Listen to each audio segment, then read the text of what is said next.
welcome to this lesson where we're now looking at computer networking. We introduced this course, computer networking, which is one of the most important topics, of course, in the IT world.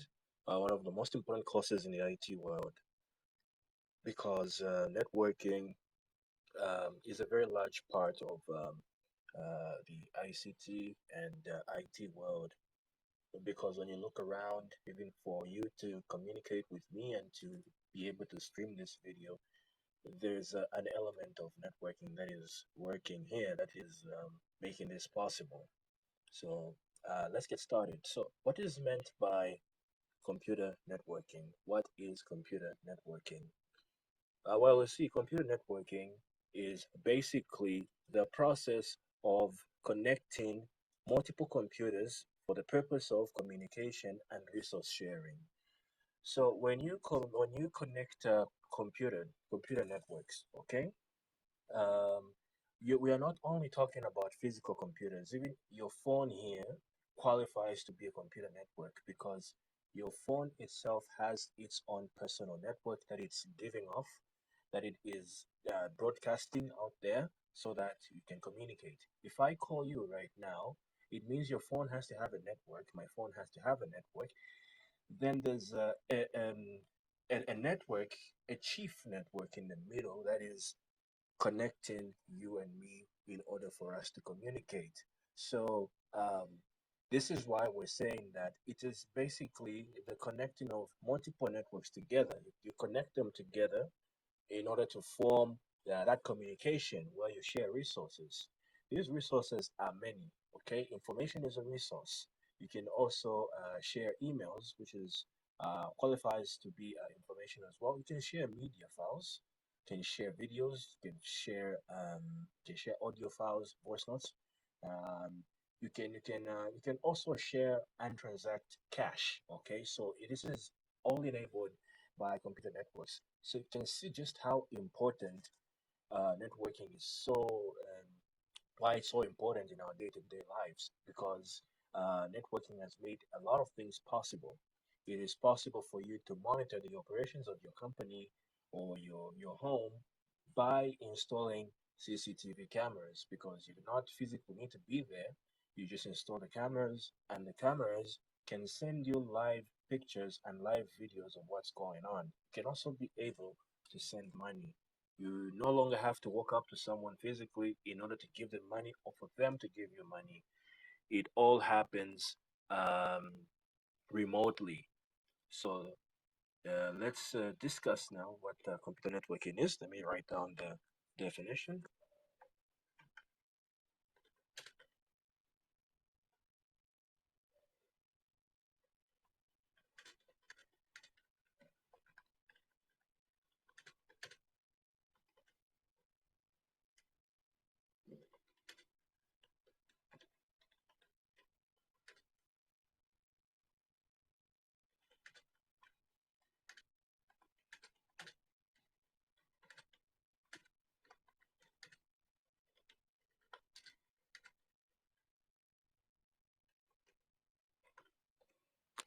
So we're saying that computer networking is the interconnection of several computer networks for the purpose of sharing resources and also in order to carry out communication. So this is why um, computer network, this is what is code. This is what network is code, computer networking. Now there's another thing that is very, very vital. That is very, very vital. And this is what we refer to um, as the internet. Okay, the internet. The internet. What comes to mind mostly when it comes to the internet, is web pages. Opening websites and accessing all sorts of information. As far as the internet is concerned. But what we have to do here is to establish a technical understanding of what the internet really is. So, inter here, inter try to break down this word internet into two. So inter means cross border, okay? Cross border. When you talk about international, it means you're not only dealing with your own country, but you're dealing with other countries. Okay, if you say intertown, you are no longer dealing with your own town, but with other towns. So internet, then there's a networking part. So meaning networks which are located in different places. So it is basically the connection. So internet working and the internet. First of all, the internet is a collection of different computer networks located in different parts of the world working together as one network. Okay, so the internet,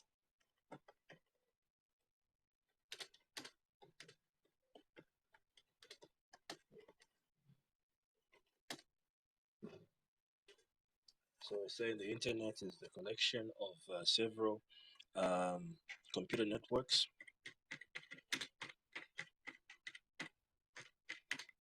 located in different parts of the world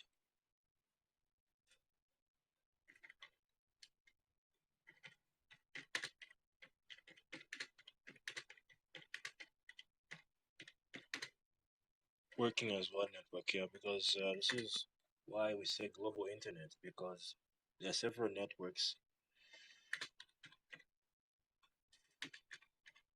There are several networks that are involved. Because when you look at TikTok, for example, TikTok is from Singapore, and you're here using your own network. So there's many different networks that are bringing you together in order for you to access the service for TikTok. So yeah, so the internet is basically that. And then when you talk about internet working, it is basically the interconnection of several networks. Okay.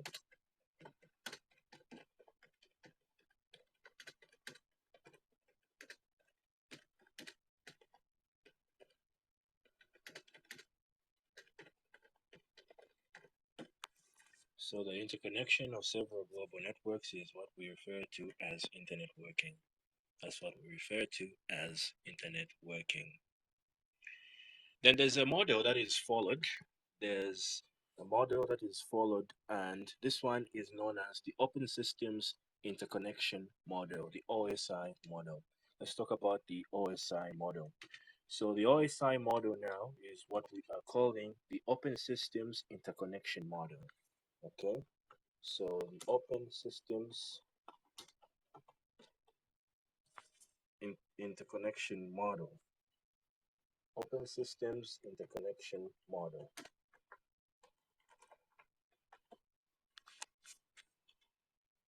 So this is a model that is followed when um, when making those connection gaps, when making those needed connections that we now know as the internet, that we now know as the network. Okay, so this is what basically governs networking as a whole. Okay, the networking as a whole. Okay, so this is basically a framework which defines how computer networks communicate, okay, or rather how computer systems communicate. So okay, a framework defining how computer systems communicate over a network. So a framework which defines how computer systems communicate over a network is what we are calling a the OSI model, or the Open Systems Interconnection model. So this OSI model has several parts to it. Okay, in fact, it has 7 parts to it. It has 7 parts to it. It has 7 parts in total. So we have to make an understanding. Each part, first of all, we'll list each part. We will draw this OSI model, and then we will try to make sense of out of uh, each part. We'll try to understand what each part means. So first things first, we've got the first part of the OSI model. The first part is what we call the physical model. The first part is known as the physical model. So the first part is known as the physical model. So when you're asked to draw this in the exam, how you this is how you can draw it. Okay, this is just how you can draw it. So it is just a bunch of boxes connected together. Okay, so the first part is known as the physical part. So that is the first part, the physical part. So we will list all the parts. We'll list all the parts. Then we'll explain what each part basically works.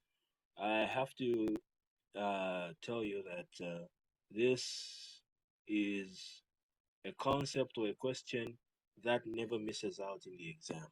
It is always there in the exam. You'll always come across it. So you really have to master this. You have to master this. So the next part is what we call the data link uh, part, the data link part, the data link part. So the next part is called data link. After physical, you have data link. Then part number three, there's seven, by the way. Part number three, part number three is what we call the network part. Part number three is what we call the network part. So the part number three is the network part. That's part number three. Then four, we have transport. So part number four is the part, transport part. So this is layer four. This is the fourth layer. This is the fourth layer, four of seven. Then the fifth layer that we have is known as the session layer. Okay, it is known as the session layer. So the fifth layer is known as the session layer. So the fifth part is known as the session layer. And the fifth part is known as the session layer. Then part number six, the sixth layer is the presentation layer. The sixth layer is the presentation layer. The sixth layer is the presentation layer. Then the final layer, the seventh layer, is what we call the application layer. Is what we call the application layer. So this is the OSI model, the Open Systems Interconnection model. This is the OSI model, the seven-layer model. So each part of the model, each layer has its specific functionality. So we'll start from bottom to up to try to understand how each part works. Okay, try to understand how each part works. So this framework that you're seeing here is what governs all the networks that you know, all the networks that you use.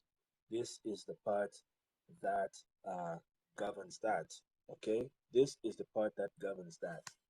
So this governs everything that you know as the internet, okay, or as any network, by the way. So let us start with the physical layer. We start with the physical layer. So with the physical layer, With the physical layer here, what we have is basically the part where physical devices are addressed. This is where you find physical devices because, I mean, for communication to take place, there has to be a physical device involved. Like in this case, there's a PC involved right now to record this session, and then there's a phone in your hands as well to view this session.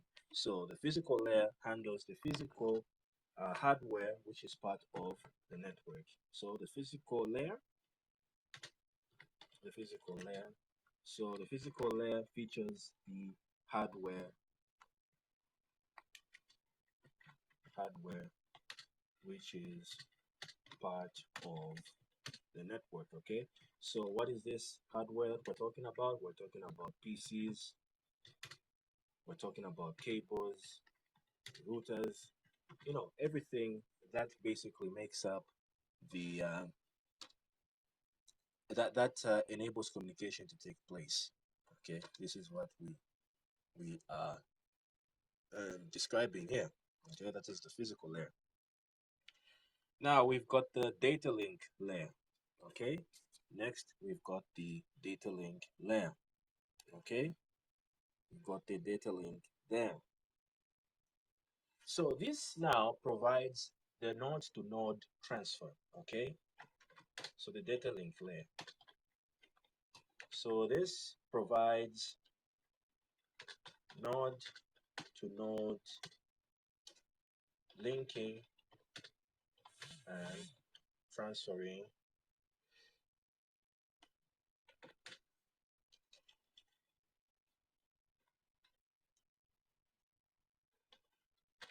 and transferring of data between connected devices. Okay, between connected devices. So this is what the data link layer provides. Okay, so it just basically links what has been described there on the physical layer.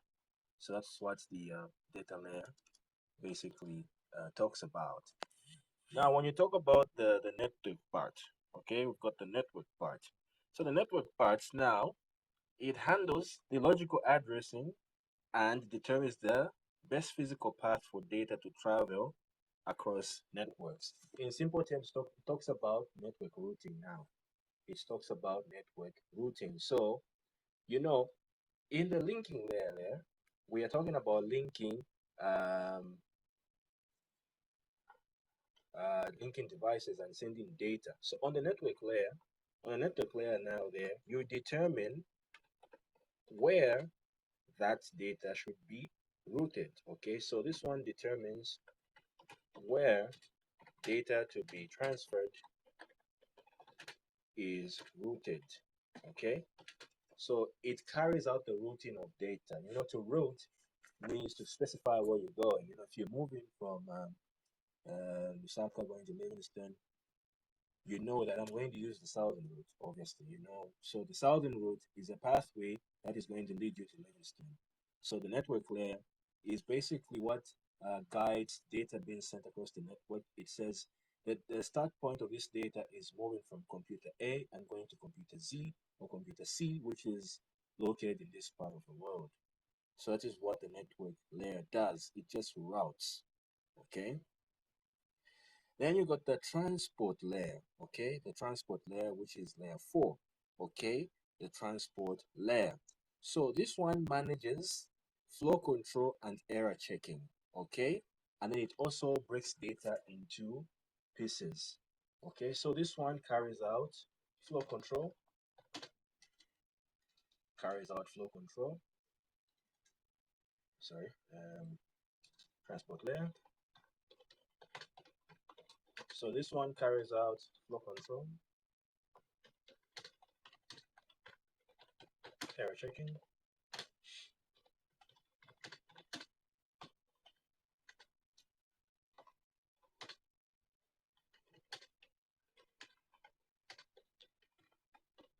So this one carries out flow control, error checking, and also breaks data into small pieces. You see, data is supposed to be subdivided into small segments. Even a text message of just good morning is subdivided into very, very small pieces, character by character. So it passes through the network. The network determines where that message is supposed to go. Then the transport layer now will get that, since where that message is supposed to go has been known. Then it will subdivide that into small parts. It will say, okay, this has to be in this part, this part, this part. Then everything will be sent there. This is what we call fragmentation. We shall look at that in the next topic, of course. So that is what the transport layer basically aims to achieve. Okay. Then layer 5, of course, layer 5 is the session layer. Okay. Layer 5 is the session layer. So what is a session? A session is like what we're having right now. We're having a learning session right now, right? We're having a learning session. So this one now establishes, manages, and also terminates communication channels between uh, devices. So manages, this one manages, and it also um, establishes and also terminates connections, right? Continuous connections, okay, or continuous communication channels, okay? Connections between devices. Okay, so in the transport layer, your message was sent as small chunks. Now it has been determined where that message is supposed to go. Now the message is there. It's open now. That is why it's called the session.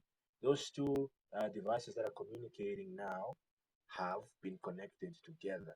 Okay, those two devices now have been connected together, and now they are communicating. Then we have the presentation layer. We have the presentation layer. So the presentation layer now, this is what it does. The presentation layer behaves more like a compiler. Okay. Okay. So the presentation layer behaves more like a compiler. Why am I saying this? It's because the presentation layer is mostly interested in translating and also encrypting messages so that the application layer can understand it, okay? Because there's a level of programming that is also taking place here. The application layer talks about the software. Like in this case, you're using YouTube or you're using WhatsApp, right? So everything that has been done from the physical layer has to be now put in a form in which the software can understand. An application is a software, by the way. So the application layer translates and encrypts data, okay, in a form in which the application can understand.